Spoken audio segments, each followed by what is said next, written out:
My name is Larissa Moniz. I am the Director of Research and Mission Programs at Fighting Blindness Canada, and I'm going to be your host for tonight.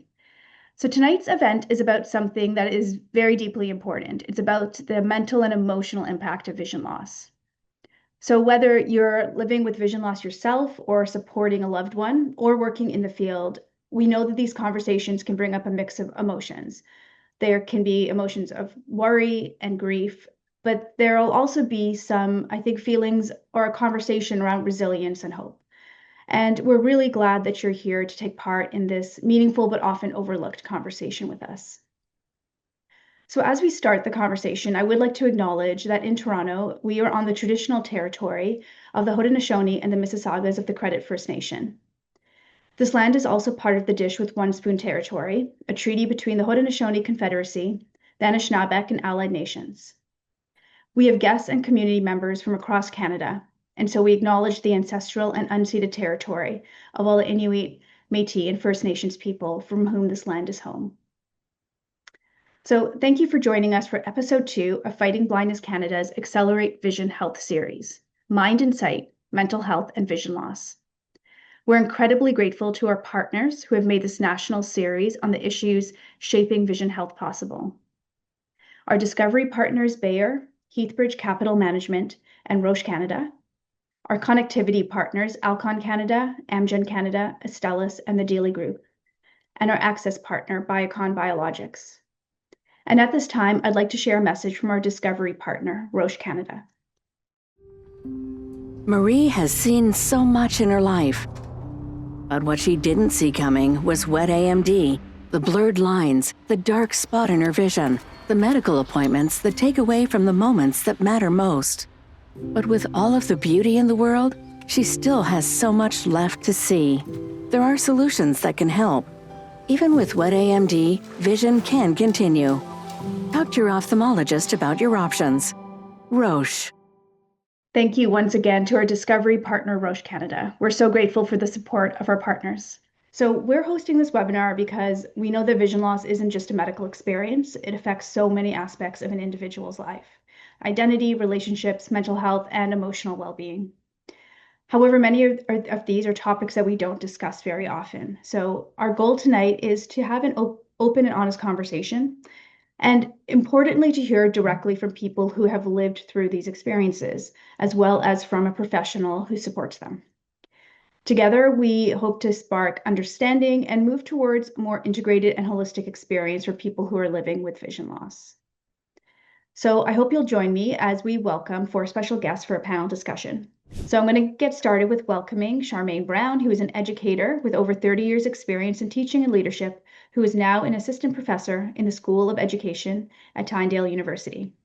She has authored publications on equity and curriculum and has supported teacher candidates through her roles at OISE and York University.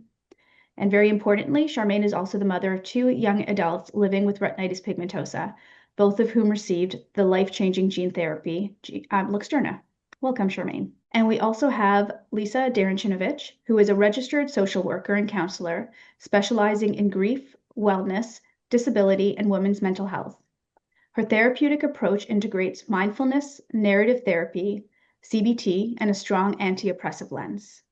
Lisa also lives with a genetic eye disease, uses a white cane, and brings professional and personal insight to her work. We have Walter Greif, who is working as a freelance photographer when she was diagnosed with wet AMD in 1999 at a relatively young age. Most of her vision loss occurred between then and 2005, before anti-VEGF injections became available, which were a true game changer. So now, 26 years later, Waltraud continues to live an independent and fulfilling life. And finally, we have Dr. George Papadakis, who is a low vision optometrist at Finch Avenue Optometry. He has worked as a staff doctor with the CNIB and serves as a clinical associate at the University of Waterloo, where he trains optometry students. Dr. Papadakis is the only practicing low vision diplomat in Canada, which is a designation held by fewer than 40 clinicians worldwide. So I want to thank you all so much for joining us. Welcome. We are going to start talking about the first experiences that people often have with vision loss and what are some of those emotions that are associated with that experience, as well as the adjustment that happens as you sort of navigate that journey from diagnosis to living with vision loss. I will actually turn to Waltrod actually then. Your vision loss, as you mentioned, came a bit sort of later in life, and you've been living with vision loss now for about 26 years. So I was wondering if you can explain how your diagnosis and your start of vision loss, how it affected how you saw yourself and the impact it had on your daily life. Well, when I was first diagnosed, it came completely out of nowhere. I never expected that. 2 years earlier, I was told I had the most amazing rods and cones, and my vision was so good. And then suddenly this, and it completely upended me, actually. I was profoundly upset. And on top of that, I kind of went into this space where I didn't want anyone to know. I don't know why, but so that was very, very unproductive. And it took me a while to get out of this space and sort of get a hold of myself. And once that happened, I at least could move forward and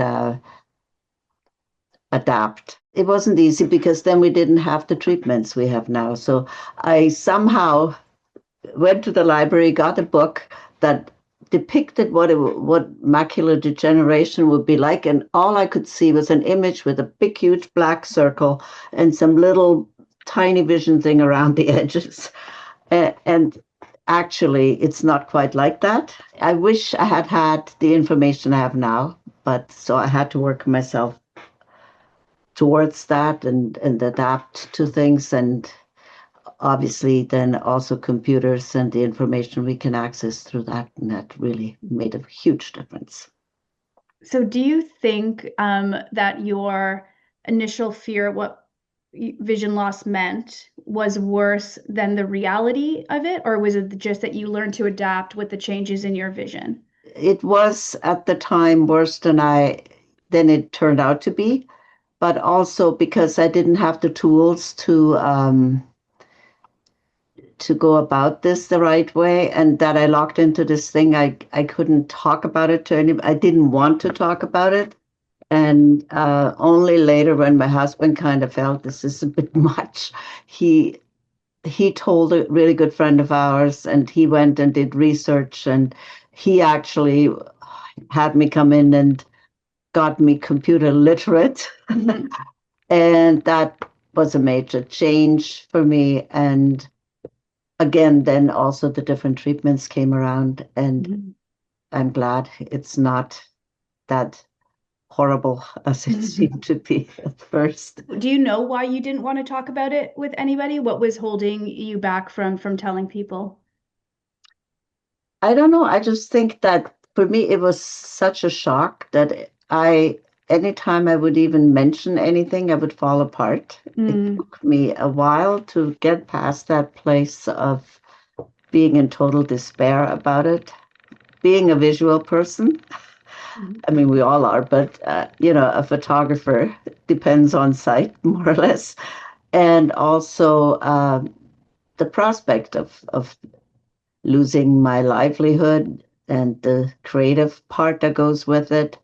I just needed to find a way to settle into it. And Mhm. in the meantime, I couldn't even bear talking about it. I don't think you can always pick what your approach is going to be or how you feel about something, can you? Yeah, Yeah. yeah, exactly. Mhm. Well, and I would agree that this is a common experience for a lot of people, and a lot of what you said are similar to what my story was like. Oh, okay. Like the denial, that was a big part of my story as well too. Lisa, I'm going to let you sort of continue on with the Mhm. conversation about what was, as you mentioned, denial was part of your Mhm. experience.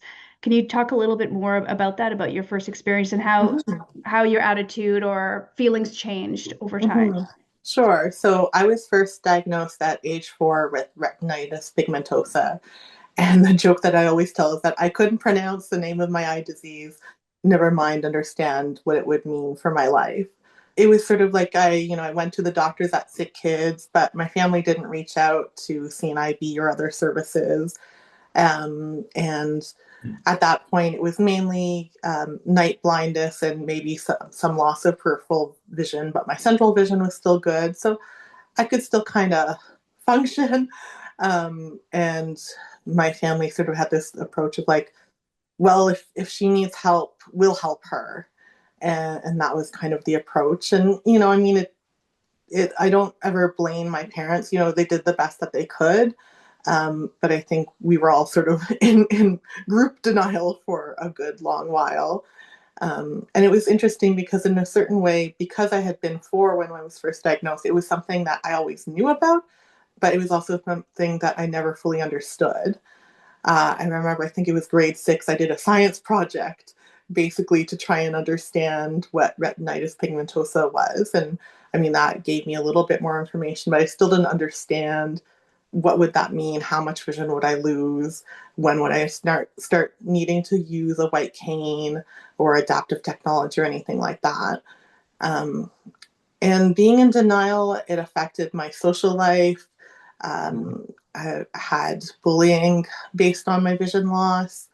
I could never do Halloween or, getting around. I started, tripping on things. And when you're a little kid and you have to hold your parents' hands, that's one thing. But when you're a teenager, it's not so cool. So that affected my social life. I would say when I was transitioning from high school to university, that's when the denial finally broke, because basically it had to. So I started using, at that time, they were called books on tape, and a white cane and adaptive technology software. But again, I think at that point, when the denial broke, I was thrown into the overwhelmed stage because it's kind of like, okay, here are all the things you need. But did I understand why I needed them or how I needed them or any of that? It was no. But again, because I was sort of like in the midst of going to university and trying to meet new people, I didn't really have time to kind of like process through things. And it was also interesting because I was meeting new people. So I was meeting new people as the person living with vision loss. Like I had started to use the white cane at that point. So it was like, that's how they understood my identity. So in some ways, they saw me in a certain way that I didn't even see myself because I was still processing that identity change. I would say over the time of going through university and using the white cane and all the software and everything, I did slowly get to the point where I did feel more comfortable with my identity as someone with a retinal disease. And when you sort of think back to maybe starting to process it a bit more, as you said, between the transition between high school and university, was there any other big sort of emotional changes that you can reflect on along your path as well? I guess meeting new people in university and seeing that they did accept me as, a person walking with a white cane or a person having to do things in a different way, that it actually improved my social life. And so it kind of became like, well, if other people can accept me and they can see through that and see, the wholeness of the holistic approach of me, then why can't I see that part of myself too? So I think that really helped. And I think also holding kind of like a flexible approach to things. I explained like getting lost on the university campus because I had to cross the intersection 4 times before I was in the right direction. But I decided I didn't define that as getting lost. That was just, well, I ended up going in the right way. It just took me longer to get there. A lot of this seems to be changing your perception in a way of how you're framing things or how people are seeing you. I want to talk about your dual perspective. I know you bring personal and professional, but before we do that, I'm going to actually call on Charmaine, who, as you mentioned, you have 2 children who have retinitis pigmentosa. So listening to Lisa's story, I was wondering, what are you reflecting on that? How does that either similar or very different from your experience or your children's experience? Yeah, definitely. I really appreciate both Lisa and Waltrod sharing their experiences. I hear so many parallels with being a parent of 2 children who are living with retinitis pigmentosa and how they navigate life and how we've learned to navigate life as a family through it. The piece that kind of stands out for me is the idea of denial when we were kind of the opposite. We were like, we're all in and we want to know everything about this so that we can so that we have a full understanding and really just normalize what it is. But I mean, when they were first diagnosed and they were very young, Jenna, who's the older child, was diagnosed at about 6 months old. Oh, wow. Um, uh, there's that immediate, we went into immediate, like the 7 stages of grief, pretty much, grieving the child that you anticipated having, or that you dreamt of having, or that you hoped of having. Um, and having had difficulty being pregnant and keep maintaining a pregnancy, this was really hard. It was just mentally really hard to wrap around, oh my, what does this mean? And I hear parallels with Lisa in terms of like not fully understanding what it meant, but then I went into like complete researcher mode, and just bought every single book, looked up everything you could possibly find on the internet, rallied the community, the vision community, as much as I could, and as much as we're willing or were able, even when they were that young, around us, so that myself and my partner, my husband, could better understand, so that we could best support them, and then to teach them what they have. And I kind of feel like it was just so normalized in our family that um I never remember them ever having an issue with having discussions or knowing or finding out or understanding Mm. what they were going through, because we had so many conversations about it and weaved it into everything that they were doing. So by the time Jenna was in grade 3, she was giving presentations about her vision impairment for her class, because her teachers many times don't understand themselves. Mhm. And so, she wrote a book. We wrote a book together, and that explained. And so every year she would read that book to the new class that she would be in, so that the students understood why she may act, react, or interact in certain ways, or why she was using certain technology that they may not have access to, or that kind of thing. So, there definitely was a grieving process at the beginning of not knowing what this would mean for them. All the things that Lisa talked about, like, would they understand it? Will they make friends? Will they be able to go to school like everybody else? Will they be accepted? Would they experience bullying? All of those things are running through not running through, they're just part of your everyday experience. And, will they be able to, like Halloween, and Lisa mentioned about Halloween, like, are they going to be able to do all those things that children in North America do and Canada do? So there was a lot of, as a parent, that mental piece, but then at the same time, not trying to pass that on to them. Mhm. We didn't want them to see, oh my, this is a struggle. Oh my, we have to think through every little step that we take. Every time we go to a restaurant, is it well lit? Every time we go to a mall, are the buttons working to open the door? Is there, yellow lines to indicate curbs, et cetera, et cetera. So it was kind of a balance of yes. And then my husband and I dealt with it very differently. That was yet Mhm. another thing. And then dealing with each other and Mhm. how we experience what our children were going through was very different. And so we had to navigate our relationship around that as well. And that took some time.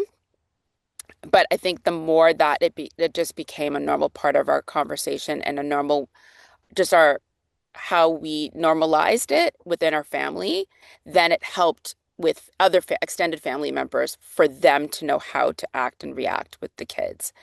And so that really helped in terms of bringing support around. I'm going to go back to Lisa, and sort of ask you now from your professional standpoint, how similar is it to what some of your clients are facing, or are there anything that your clients face that really sort of challenge your own experience? So a lot of times I find my experience, there's similarities, but also quite a lot of differences. My way of adjusting was more through perspective shifts, and I guess maybe more on sort of a cognitive level, and maybe not as much of a emotional level. It's always funny. People say, "You're a counselor, you should be good with emotions," and it's like, well, that doesn't necessarily apply to my own emotions.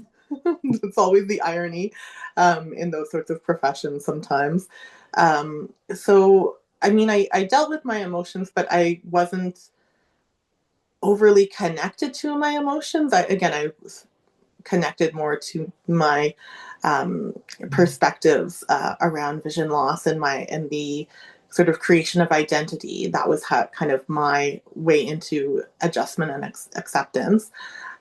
So when I deal with clients who do have more of an emotional experience of vision loss, it's kind of, letting them sit with those emotions, what needs to be processed. A lot of times, for those in the grief stage, the idea of letting go and how do you let go and what does that process look like. That's a theme that comes up a lot. Issues around feeling like a burden or feeling dependent, and worries about how that will affect relationships or friendships. That also can come up a lot. Issues around asking for help, which can go back to being connected to worries and concerns about independence, and seeing asking for help as being independent, rather than seeing it as an avenue towards independence, which it can be, and just sometimes getting stuck in the things that the person can't do rather than trying to sort of refocus on the things that we can do. So a lot of it is reminding people that they're more than just their vision loss. Talking about, well, how did you deal with stress and frustration before your diagnosis? What are some of those coping skills that you can use now? And then, if they do need space to process the emotions, giving space to do that. Mhm. It's okay to feel sad. It's okay to feel angry. And just having that space to let those out. I'm going to transition to the other professional on this call, Dr. George Papadakis. Um, I want to talk a little bit about the role. It's a bit of a change of topic, but a little bit about the role of eye care professionals in talking to individuals who have vision loss. I know you will see patients who are navigating both a diagnosis as well as sort of ongoing vision loss. So I was wondering about if you see mental health concerns or challenges in some of your patients, and how does that come up in appointments? A lot of times, I may be the first one to hear about it because they, as Lisa says, they bottled it up, and you almost have to read the room because they're hiding it, but at the same time, they want to hear more. How can I say it? Like, the number one fear they have is the fear of more vision loss. And in Aldred's case, maybe nobody ever told her that, well, she's not going to lose all her vision from this condition. And sometimes just hearing that, it's just a relief in some cases, such that they can actually now move forward. And I've had people just, who have macular degeneration, let's say, and, let's say a condition that doesn't eventually lead to full blindness, that they're almost in tears just because nobody's ever told them. They've been told that they're never going to read again. They're told that they will lose their vision and just get used to it. I've had patients be told, start learning Braille from now. I mean, it's actually sad. And so so I see people like Lisa said, loss of identity, self-worth, all these things, all these feelings. I'm no expert at this, but I can and I do listen, and I will start to. You have to be careful in how you ask the question. And what I usually will say is, well, some of my patients feel like this or this or this. Does that resonate with you? And sometimes all they want to do is, oh, I'm not the only one. And that's how the conversation starts. And yeah, there's a lot of emotions, sadness, helplessness, inadequacy, all these things. Being a burden to the family is a big one. Oh, I'm fine. I'm fine. They, while their daughter's in the room and they feel like they're just a burden to everybody. So these are the things I see. I guess you sort of mentioned like how you open up these conversations, but are you generally seeing patients more than one time? And so that if you feel like they aren't maybe ready to have that conversation on your first appointment, the next time you see them, maybe they'll be more ready. Because I can imagine it's a complicated conversation to have.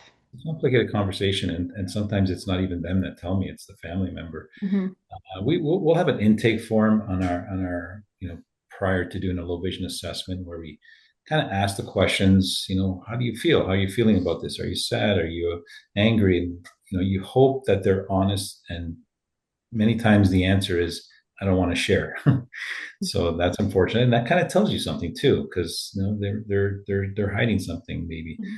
I'll make a note to myself if I feel like I may want to bring up the topic the next time I will see them again. Let's say if they're coming back to assess a visual aid, I'll make notes of this stuff, and maybe they're not ready to hear it the first time. So you got to be careful. So and it also comes in the language, like how if you talk to them in a way that they can trust you, they'll open up, and that's what I've Mhm. noticed.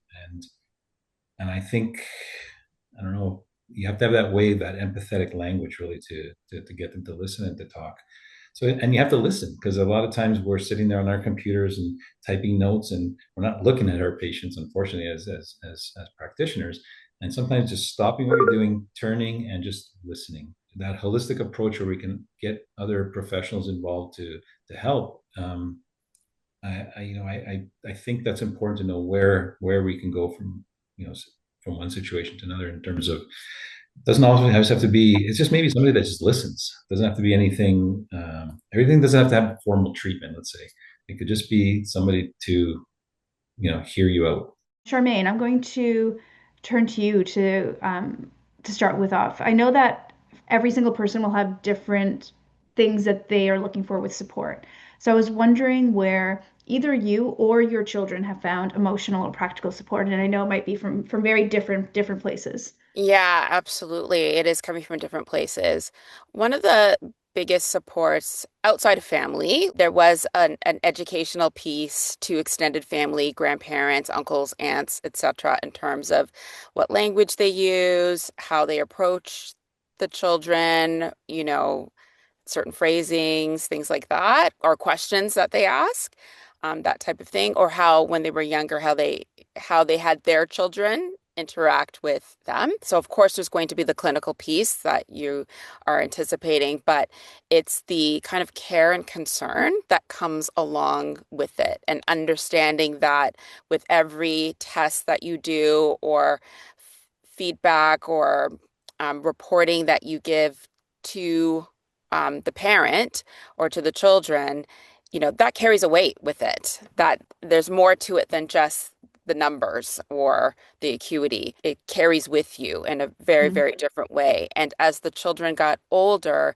our doctors at Sick Kids were particularly really strong at having the conversations with them and not having them with me. As they got older, the conversation shifted more from me to them so that they could speak on their behalf, so that they can understand what these conversations are about and what their diagnosis is, and any changes or improvements or next steps, etc. They were also part of those conversations. And I think that really helped with them, in terms of their independence, as young adults now, that they can have those conversations and be able to explain their diagnosis, very independently and competently, in order to support them in ways that they need. So that care and concern from professionals is really key.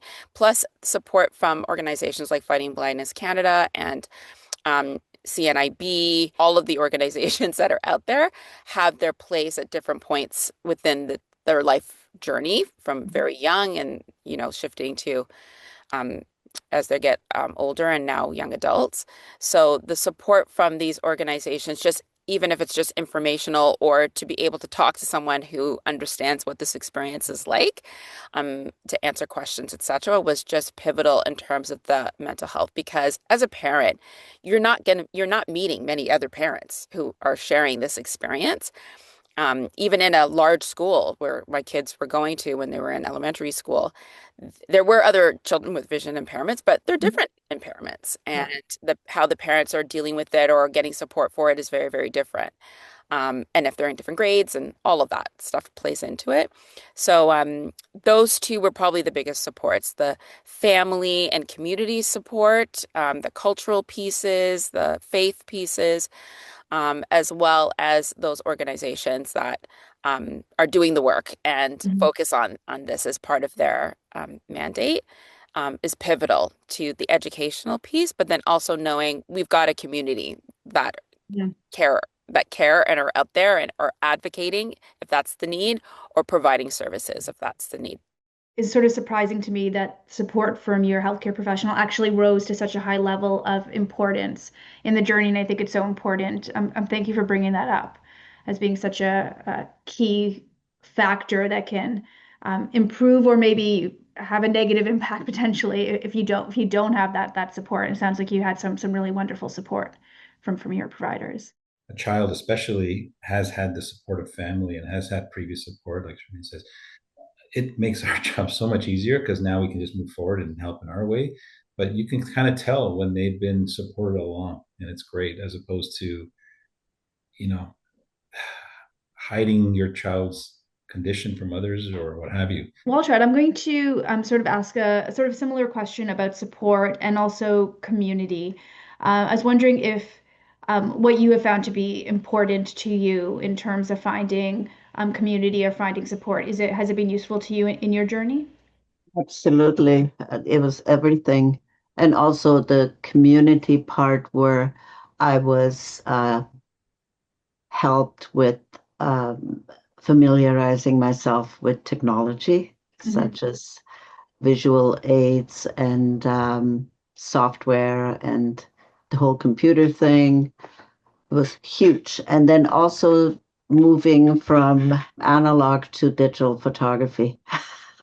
Suddenly I could combine the two, and I may not have been able to see everything so well as I took the image, but once it was on my computer and I could blow it up, that still carried me on for a while, and it was a whole major change for me in outlook. And the despair part was a short part compared to all the rest of it, but it was just the original impact. And then once people came to my aid and helped me, including the CNIB too, and I took courses, and I decided I wasn't going to let it get me down. It really made a huge difference. And I don't have family here, but I have people that I consider my family. So that was huge. But that they also understood where they could kick in and help me forward the situation and diminish the problem as much as possible. That was very, very important. Once you decided to look for different areas of support, did you find it hard to find those resources, or was it relatively easy for you once you started looking? No, once I sort of got over this not talking about it business, the help came to me quite freely, and I was surprised how much people also informed me what's out there and what can be done. And so now I hear more often, well, I can't even tell you can't see because I'm in my familiar area in the city and I know what I'm doing. And it's almost like I mostly don't even mention it, that I don't see well. So, but it's there. I mean, it's undeniable, but I just sort of really concentrate on what I can do instead of what I can't do anymore. It just needed to be a hurdle that I had to overcome. Didn't come just all of a sudden. It needed to be worked on. But we often imagine things worse when we first hear about it. And then it's really important to assimilate with all the things that are there, like cultural things and whatever is coming one's way. One should try to immerse oneself rather than to isolate oneself, even though it isn't always easy, but I find it helps a whole lot. I think you're sort of really reminding me, we always talk about it being a journey, and it does sound like it really is sort of a journey, and things will change over the course of time as well. And I think it's also good to highlight with the journey approach is that we need help in multiple spots along the journey. Mhm. So it's not, because sometimes people are like, oh, so when you work with people, is it right after their diagnosis? And it's like, well, not necessarily. It can be 5 to 10 years after their diagnosis, or it could be they've been living with vision loss for a long time, but and it's not that necessarily they've been in denial, but something's come up, there's been a change in their life, or just something has shifted and they need more help. But it is something sometimes that we can we can gain and benefit from support throughout our whole lifetime, because living with vision loss is challenging and stressful and difficult at times. So to have that support on a journey view basis can be really helpful. Lisa, I sort of want to sort of maybe follow up a little bit on that. I think you talked a little bit about what helped you adjust emotionally to vision loss. Are there other strategies or mindsets that you talk about with your clients that you feel like really make a difference? It really depends about where they're at. Um, a lot of times, sometimes it can be around acceptance. A lot of times, people still hate their vision loss and they hate being blind. And to carry around that level of negativity impacts everything. So if there's a way to not even come to, I like being blind, because that's a hard statement to say, but even just to be like, I am okay with it, or I'm neutral about it, or there are some parts that I don't hate as much as I used to, or whatever it is, that can really shift things. And sometimes there can be like that feeling of like, I'm okay on the surface, but what's going on underneath? Do you feel like the experience of vision loss is really different if somebody was maybe born with, for instance, a genetic eye condition like you have versus has an experience like Waltraud where she loses her vision later in life? Or is Mhm. it sort of fundamentally there's like common themes throughout? So I work with people 18 and older, Mhm. and I do work with seniors as well. Um, so I find there's sort of me kind of three different stages that affects the vision loss journey. So there's kind of like having a diagnosis as a child and the effects on that, and then there's sort of like being in middle age. So then it's a lot more concerns around employment and identity and finances.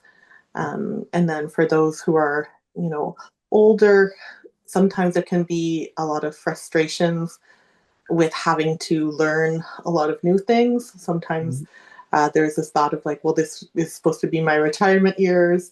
Things should be easy. Why are things so hard right now? And sometimes a reluctance to accept change and work with change. But I mean, those can all overlap. And sometimes I can have someone who's older and they're all they're really willing to change and really invested in it. And sometimes I can have someone who's younger and they're more stuck and not wanting to change. So those are sort of like some generalities, but it can also be more fluid as well. George, I'm going to ask maybe a similar question to you when you like look at your clients. Do you see that there's big differences between maybe your younger clients versus your older clients? And I know you work in sort of the low vision space. So do you also feel like there are once somebody has access to some of vision technology, it can really change the way not only they see physically, but also the way they see themselves? Absolutely. I mean, it, hope is the biggest, cure of all this. No, I won't say cure, but um, just showing somebody that there is something available. Nowadays, there's so much technology Mhm. that it's almost exciting for a lot of people because they don't feel like they are not part of society or whatever you want to call it. Um, I mean, my low vision patients are using technology to their utmost abilities, and they're teaching me, and it's crazy. So yes, if somebody's had a condition from a younger age, they definitely learned to adjust and they can handle it a lot better. But I mean, for the most part, we can do something for most people. And I think just a little bit sometimes is a lot, and that independence. So, yes, there's a difference, but in the end, it really comes down to the individual. Um, but there's a lot of positive things happening right now. And there's the new thing is bioptic driving has been a great sort of, my patients for years have been saying, well, I wish I could just drive. And, people are driving now with special vision aids, and that's independence at its utmost. So there are differences, and yes, but in the end, it all comes down to when and if somebody's ready to take that next step. And that's really the important thing. Like Walter said, she had to get to that point where it's like, okay, let me get past this and do something about it.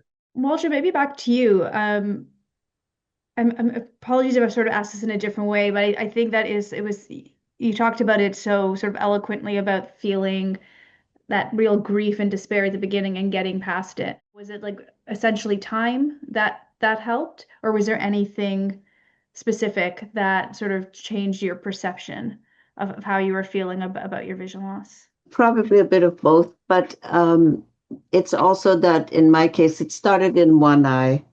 And then it sort of gave me an idea if I closed my better eye, what the world would look like when it starts in the other eye, which it then eventually did. And then slowly but surely, another situation occurs where there's fluid in the retina or bleeding in the retina, and then you lose more vision and more scarring. But at the same time, as this was really putting me into a certain panic mode, also new treatments became available, like the injections, for instance, and that changed things dramatically. Again, it's still not a cure. It slips away slowly, but once I got past the hurdles of like no longer being able to drive and I couldn't work anymore, but I could still be creative, just not for hire anymore. I just simply decided that I have to focus on what's positive, and there was enough positive going on that I could sort of concentrate on and give less attention to the things that were the downside to what I had. And it's not easy, and I don't say I do it every day, but I get better at it and got better at it over time. And I think also having had it now for so long, and I can still get around and I can still enjoy beauty out there and my life. And I think, well, maybe I'll make it another 10 years if I'm lucky. And it sort of doesn't put me in that despair mode. If anything, it puts me more into looking forward to everything that I can still do mode. Yeah. Is there anything else that you feel like really keeps you grounded and healthy? Yes, I have a pet that keeps me grounded, for sure, because it's one creature that can come up right to my face and I can see all the details still. Whereas if even my best friend stands 6 feet away, I can't distinguish their features. And so that does a lot, just having that creature in my life. And just even adding up all the things that are supportive, people that come by, people that you meet, people you go and do things with, and the fact that I can enjoy a lot. I like music, I like theater, I like lectures, and so there's so much yet still. I'm not the sort of person who doesn't do diaries or journals, but this year, every day when I do something, whether it's like going to the theater or meeting friends, I write it down on a calendar. And it's actually, like you're saying, it's really lovely to look back over the year and think, oh, look at all the great things I did. Look at all the great people in my life. Yeah. So being mindful of those day-to-day pieces of joy. It shows you also people who don't really care that much, and that's just part of the world. They will always exist. They're there.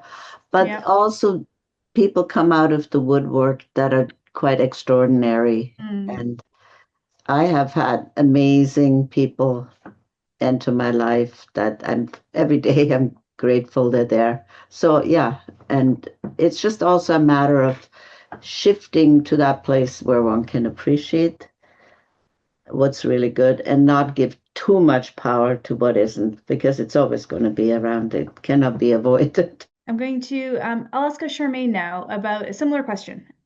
What keeps you grounded and mentally well? And I'll ask you from your perspective as a parent.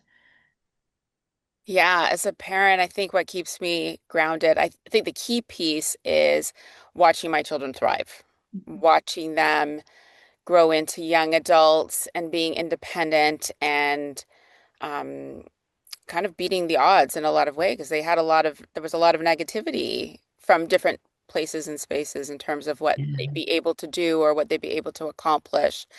Or even for some people, those unsaid things. They may have thought it but never said it out loud. So watching them do what they want to do and doing it so well and with excellence is just, I can't even tell you. It feels so great as a parent to see them thriving the way that they are in the pursuits that they're doing. I would say the other piece is still being even though my children are adults and they can make their own decisions now, still staying close to the vision community and organizations like Fighting Blindness Canada and others, um, supporting other parents and just connecting with other parents so that, you don't feel alone. I still enjoy learning more about what's happening, even though my children are in a place where they're kind of stable, um, in terms of their vision. I love still finding out what's going on, what's the research, what's all of that. So I think that helps to give me that research kind of piece, helps me to feel great as well. George, I'm going to ask you this as a sort of a doctor who is talking to patients every day. What keeps you feeling grounded and mentally well?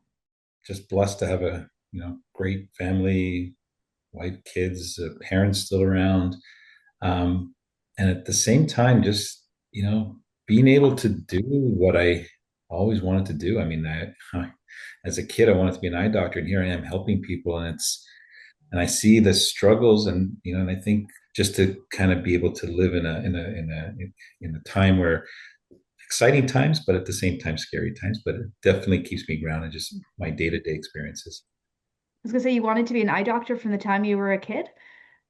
Grade 4. Yeah. What inspired that? I think it was just going to my eye doctor's office and Okay.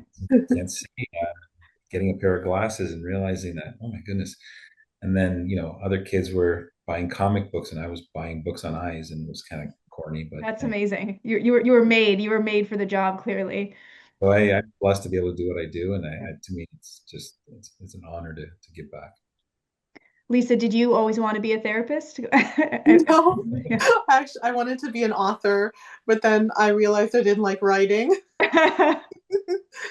So I switched it to social work, and so I'm still dealing with people's stories, just other people's stories instead of my own. What do you think keeps you grounded and mentally well? Exercise, socializing, and volunteering. Mm. So I'm a part of Achilles International Canada, which is a club that has walking and running for people with disabilities.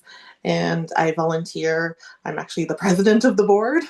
So I've been involved with them since 2013. And just, it's a reminder of the positive, and it's a reminder of that can do rather than can't do. Because every Saturday morning, I get myself up, even though I'm not a morning person, and I go to the group that has become a source of friends and connection, and I go for my walk or my run depending on what I'm feeling like. Mm-hmm. And it's motivating and positive, and a way to again be reminded of that, what can be done. I was wondering about each of your relationship to hope. And it's a specific question because I feel like when we talk to our community, there are some people, sort of like Charmaine, who you love hearing about the research. You find it really gives you hope and you find that really interesting. But then other people who aren't necessarily interested in thinking about sort of hope in that way, and they just want to get on with sort of living their lives. And this is where they're at with their vision loss, and they're sort of very comfortable with that.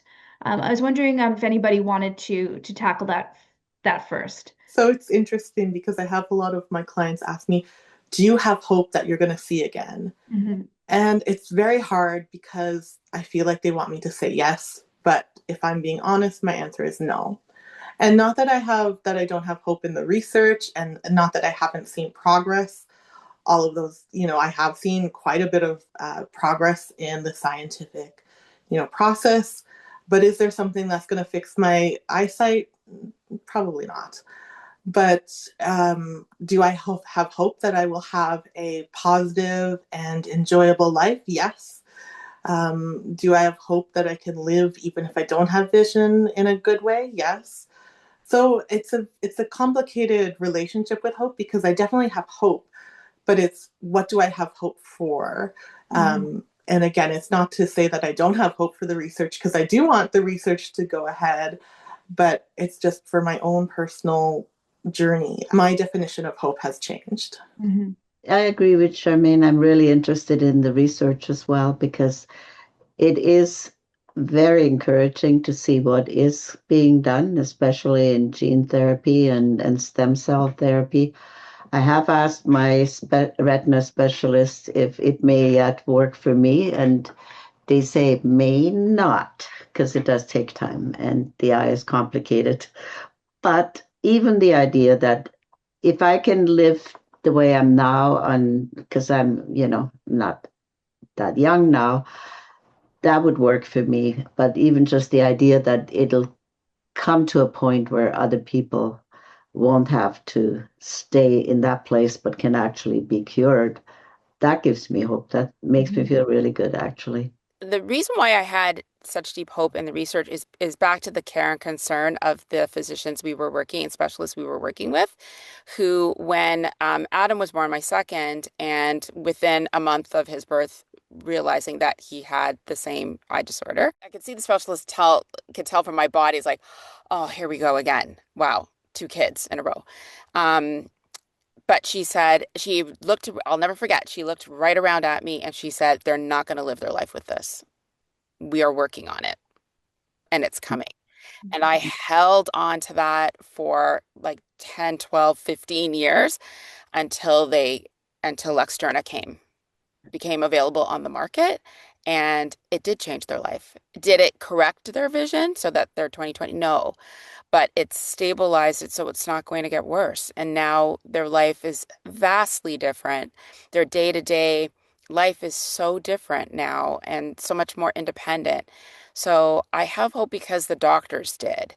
And as well, I'm a person of faith, so that was also carrying me as well. But knowing that the people who are surrounding you and the people who are that you entrust with your children's care can look you in the eye and say, they're not gonna, like, we're working on this. So there is going to be a change. And maybe it wouldn't have been for my children, but it is for their children.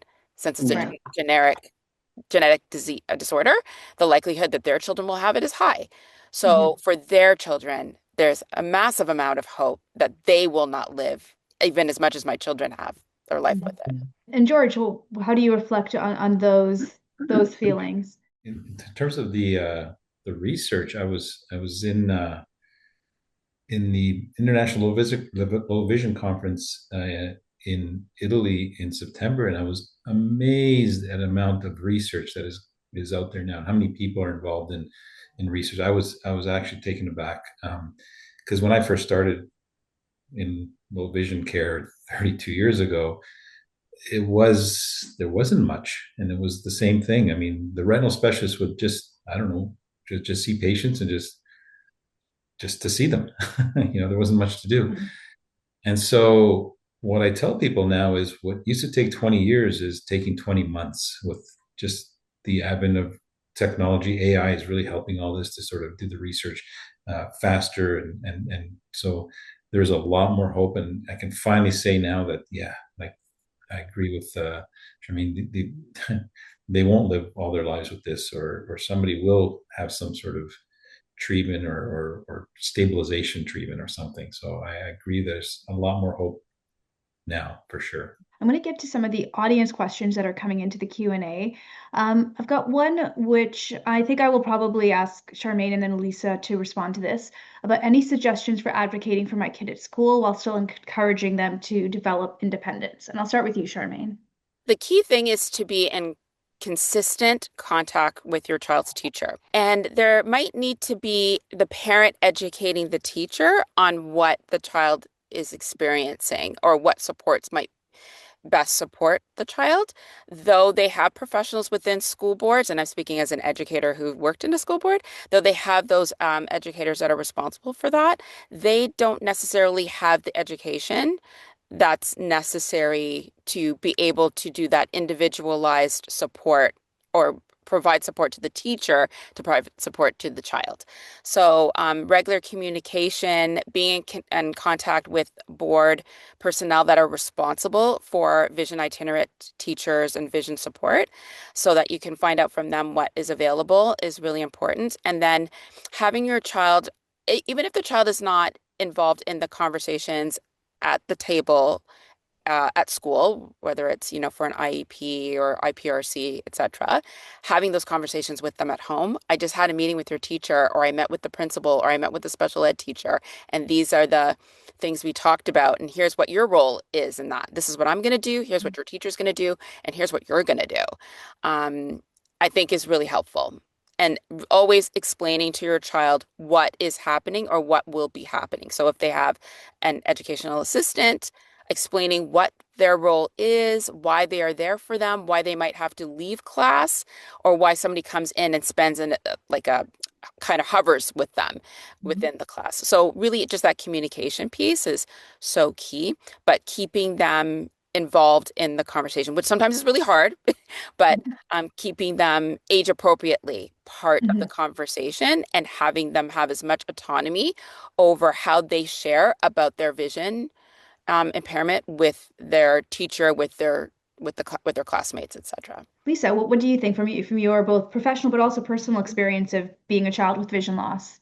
I think definitely keeping the child engaged in the conversation and sharing whatever information you're sharing with the teachers, and just even gathering information. So, like, oh, this is what I've learned about, some visual aids or some accommodations that might be useful for you. What do you think?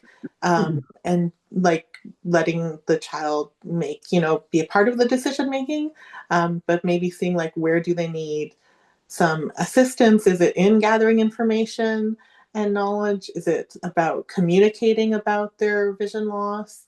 Is it maybe about having, a bit more self-esteem around talking about their vision loss? What is the piece that they maybe need a little bit more support with? And I think the other thing to keep in mind is that there is the AODA is the Accessibility for Ontarians with Disabilities Act, and I believe there are similar acts in other provinces as well. I don't know where this person is, but so there is a legal responsibility to be accommodated, especially in the education system. So always be willing to advocate and to ask and to push for what your child needs in terms of education and accommodations. So, Walter, I know we're not necessarily talking as somebody who's supporting a senior parent, but I was wondering from your point of view, what was useful to you when people were supporting you that was good versus maybe things where you felt like that people had overstepped or it wasn't something that was appropriate? I found that to have them step up when they found out about new things that became available, because they would be reading. Well, one friend of mine is a retired physician, so she would be always on about the latest things in eye research and share that with me. And I feel that one thing to encourage seniors is probably more to make them open up to technology and that because that gives them a lot of independence and makes them feel less put upon rather than sort of hover all the time over them, is just to help them get acquainted with things that are really out there for them because a lot of them at a certain age have never grown up with it, so Mhm. it's more of a learning curve. And so I'm more coming from how they can assist them rather than just be there and not contribute much to it. That's very encouraging, I think, to help them navigate. George, do you have anything to add to that when you when you see, I'm sure you see seniors come in with their children, and is there anything that you see working really well in those relationships or hints that you would give to a child who's trying to support their parent? The main thing I see is, I mean, first of all, everybody wants to maintain independence, but I do sort of suggest a family that they just sit and look at the environment that their parent is in. A lot of times I find, and with my parents, they want to turn the lights off because they want to save money and walk around their place and make sure the lighting is good, make sure that there's no tripping hazards. There's no reason why they can't maintain independence as long as we sort of encourage them to be cognizant of what their limitations are. I think I see a lot of family members come in and they just don't really understand their parents' vision loss, and the parents also don't want to explain it because they feel like I'm fine. I don't know, you brought me here for, and so I think just sitting down and actually analyzing what they're actually seeing or not seeing and explaining it in layman's terms really helps them understand. A lot of times, what I'll do is I'll there's one test we'll do where we actually analyze or test somebody's what's called contrast sensitivity, and based on the finding, I'll dim the lights to the level where I think that their parent is seeing, and I'm like, by the Mm. way, this is about the way they're feeling this room is illuminated right now, and they'll be like, oh my goodness, really? And you ask them, and it's like, yeah, but their apartment or their house is so dim. Well, there's half your battle right there. So this is kind of the stuff that really helps when a family member's in the room in the assessment at the same time, and they can hear both sides. Just to also acknowledge that family members can go through the same grieving process as the person with vision loss. So, when it's a child of an older parent, maybe they saw their parent in a certain way, and now all of a sudden there's, they have to change how they see their parent. So there can still be like lots of grieving that, a child of a parent with vision loss can go through. So sometimes reaching out for their own help or their own Mhm. support can be really helpful. Before I get to the next question, I'm going to read a comment, and they said this isn't really a question, but they wanted to comment, and they say they strongly believe that the way the medical professionals, optometrists, and ophthalmologists delivers the news of an eye disease to the patient makes a huge difference, as well as them being fully attentive and deeply listening to the patient's fears and concerns. It helps the patient greatly with dealing with and understanding the disease. So when they experienced an acute angle closure attack, it was extremely scary, and they were hanging on to the doctors for support and encouragement. And their compassion and patience had made a huge difference. So I'm just sort of reiterating I think some of the things that you said, Charmaine, about the support that you've had from healthcare professionals and how important it is. So thank you, Margaret, for that comment. Another comment actually from Marion who says seniors who own their own home can get a tax deduction for home renovation expenses that allow them to stay in their home longer. I upgraded my lighting after my AMD diagnosis and was able to claim it on my personal income tax. So a nice little tip over there. So thank you, Marion. Charmaine, very specifically, if you don't mind sharing, if there was a family history of RP, why were the children checked or diagnosed so early? Actually, it was really happenstance. Mhm. When Jenna was about a month and a half, my sister-in-law also had a baby around, we had our babies around the same time, and we met for a visit for the first time to introduce our babies to each other. And when I held her baby, I could see that her baby was looking at me. And I Mm. realized that Jenna, though we were very bonded, she was looking through me. It felt like she was looking Mhm. through me rather than looking at me. And so right after that visit, I called my pediatrician and had her in. I said, something's up with her vision. I just Mhm. know it. And then that started fortunately, my pediatrician didn't just kind of like fluff it off. Yeah. He said, let's make an appointment at Sick Kids and see what it is. And that just started, that's where it really started. So Jenna got her diagnosis at about 6 months by the time we were able to get into Sick Kids. So it really just it was just observation of two babies are around the same stage and realizing that there was something missing there. And then when Adam was born, we knew that the chances were Mhm. high. There is no, though it is genetic, both my husband and I carry the gene recessively, so we do not have it that we know of in our family. It was just happenstance for us, I think. The next question was asking about trying to bring hope to someone, or maybe support to someone who's losing ambition or motivation because of their vision loss. So, does anybody want to answer that one about what you would maybe suggest? I would say connecting them to the vision loss community. Mhm. I know for myself, I hadn't ever met someone other than my sister who was also experiencing vision loss until I got to university. And actually, the first person I met who was my same age was at a Fighting Blindness Canada conference. And we talked at the conference, and then we talked on the phone, and we talked for 5 hours the first time because it was just one of those like, oh my God, I go through that. Yeah, you go through that too. It's like, it was just such a breakthrough of being like, no, I'm not alone, and there is possibility out there, and just having that social connection also can go a long way. We heard that from a lot of people is when they come to some of our events, it's the first time they're often meeting somebody who has the exact same eye disease because they're such, um, not even actually in the rare space, even when we have sessions with age-related macular degeneration, which isn't necessarily a rare disease, but people don't always know somebody else with that exact same eye condition. So there's a real sense Mhm. of learning and community. And then it's also like seeing what's out there and what's possible. Like even you can connect them with stories about what other blind people have done, and sometimes that can be a way to break through and to share, hope and motivation. And sort of following up on that from Joyce, who says they have dry AMD, and she started a low vision support group, which helps her and others to very supportive and encourage elders to facing similar to attend or even to start their own group. So thank you, Joyce. And there is another comment that there's quite a lot of support at home available through Vision Loss Rehabilitation Canada. Absolutely. And there's a variety of specialists who can help with things like orientation and mobility and activities of daily living. Mhm. So absolutely.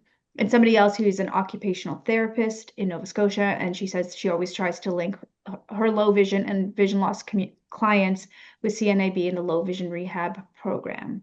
Somebody says, would you be open to sharing something positive that you have gained or that your children have gained through the journey of vision loss? I think a focus on problem solving and being very pragmatic in some ways. Sometimes you just have to focus on the day to day. And also sometimes vision loss gives you, challenges that you have to think outside the box, and developing that skill is useful in lots of different areas of my life, not just vision loss. So I feel like developing that skill, and I think there's also lots of other skills, if I really, sat down and thought about it, that I've gained through living with vision loss that maybe I wouldn't have gained if I didn't have it. So I think there can be lots of positive things that come from it, but it's sometimes hard to kind of take that perspective. As I watch my Um, kids navigate the world, they both do it very differently. For instance, like my son doesn't, though he's very comfortable with his vision loss, he doesn't like to center it as part of his identity. And he's a content creator and he talks about that, about, I want to be like Stevie Wonder, where we recognize him for his music, not because of his vision loss. Mhm. Whereas my daughter is, um, oh, she'll talk about it till like forever. Like she's so comfortable talking about it out loud and centering it as part of who she is. And I think that's something to really keep in mind, that everyone will experience it differently and want to share it and center it as part of their identity in different ways. So, when we're supporting, being mindful of that, making sure, as a parent, I'm making sure they have the information that they need, but allowing them to sit in it and walk in it the way that they choose to, and me being a parent being okay with that and supporting them in the ways that best meets their needs and not pushing my own parental agenda. That's really hard, not pushing my parental agenda on them because I'm kind of thinking 5 steps ahead. I can't do that because they have to learn, as Lisa was sharing, some of the stumbling blocks and things that I can't anticipate because I don't have there's the same vision loss as they do. So how they navigate the world is going to be even different than how, even with the information and the research and the knowledge that I have, is going to be very different than what they actually experience. So it's always centering who they are and what they want as part of the conversation and the work moving forward. It's probably complicated for every parent to do that, to not put their own sort of agenda on their parents, and especially when you have two children who are sort of from the outside world going through a very similar experience but have very different perceptions of it. Very complicated. Just listening to everybody, I noticed that every one of you has gained a lot of depth because of these experiences. And that enriches your life, everybody else's life around you, and makes a difference in the world, really. So I think there is a positive upside to it, despite it. And this was for George, who was saying, as someone who gets overwhelmed or frustrated when trying new aids, do you have any suggestions of what patients can do when the emotional side makes progress harder? Go slow. Nothing happens overnight, especially when you're dealing with vision aids. It's a new normal, if you want to call it. But try one thing and try to really work on it. Set small goals. Try to kind of little wins, like reading a label, let's say, or dialing a number, and work from there. Take a lot of breaks. Ask for support. I can't stress that enough. Have people help you, family, friends, low vision support group, like you guys said. And on the holistic side, I mean, manage your stress, because obviously this sounds like, is a stressful endeavor. And so yoga, breathing, whatever you want to call it, that will help you sort of overcome the challenge. And just remember that it's normal. I mean, feeling overwhelmed is just part of that adjustment process. It's just how it is. That's what I would suggest. And I mean, it doesn't have to get as deep as yoga breathing, but just even just taking that inhale and that kind of like that sighing exhale, even if you just do that once or, maybe twice or 3 times in a row, that can change your perspective. And just also maybe like remembering like what you're there for. So you're there to, learn how to use this aid so that it can help you. So maybe to try and stay focused on that end goal, even though the in-between can be frustrating and overwhelming and emotional. And I mean, again, if you need to reach out for help for, the emotional part of it, that's okay too. I sort of look at it from looking forward to what each day brings. And often when I go out there, and it is interesting how the interaction is with people on transit or in the hustle of the city.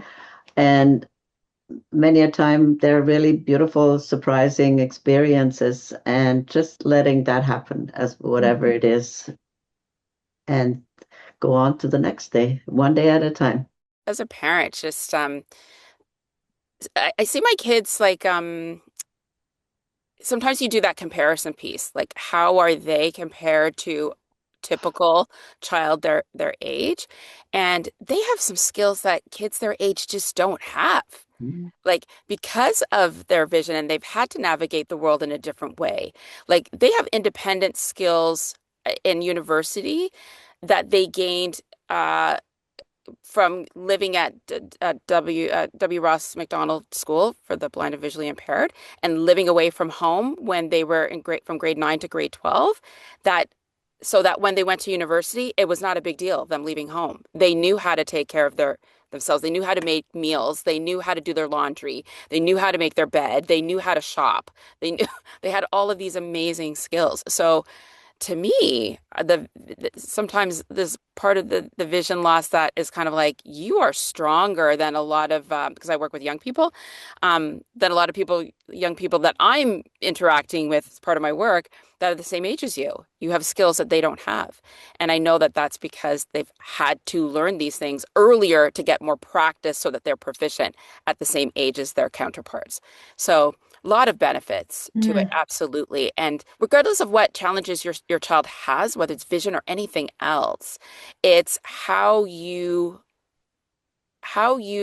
approach it with them and journey with them through it and with it to normalize it. So it's just like, this is who we are and this is who you are. And so what? Let's just keep it rolling, and find the joy in it. And yeah, just like what Lisa and Waltrod said. So as a parent, that's when they get to that age where they're doing it automatically on their own and they're not looking to me for that, or I'm not intervening. That's probably more what it is, me not intervening.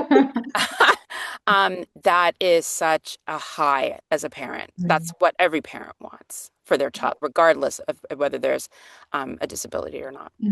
So I sincerely want to thank you for sharing your time, your emotions, your experiences, and a big thank you for your dedication towards accelerating vision health in our community. So have a good night. Thank you. Thank you too. Thank you. A big thank you again to our Accelerate event sponsors for making these conversations possible, our discovery partners Bayer, Heathbridge Capital Management, Roche Canada, our connectivity partners Alcon Canada, Amgen Canada, Astellas, and the Dealey Group, and our access partner Biocon Biologics. If you'd like to support Fighting Blindness Canada's mission, you can visit us at fightingblindness.ca. And finally, we're going to end tonight's episode with a video sponsored by our discovery partner, Bayer. Thank you for joining us and being part of this conversation. It isn't an always easy conversation, but I think it's really deeply important. And I'm really thankful to our guests for really sharing openly and honestly with us today. So you can enjoy the following video message. Thank you. Distractions, silent symptoms. Why proactive retinal screening matters more than ever. Subtle vision changes often go unnoticed. During busy periods such as travel, holidays, or the back-to-school season, patients may overlook early signs of retinal disease. Make screening timely and intentional. Use seasonal transitions as a prompt to reinforce symptom awareness, reassess patient adherence, and adjust monitoring intervals. Clinical vigilance doesn't pause, neither should follow up. Use your next patient visit as a chance to catch what could be missed.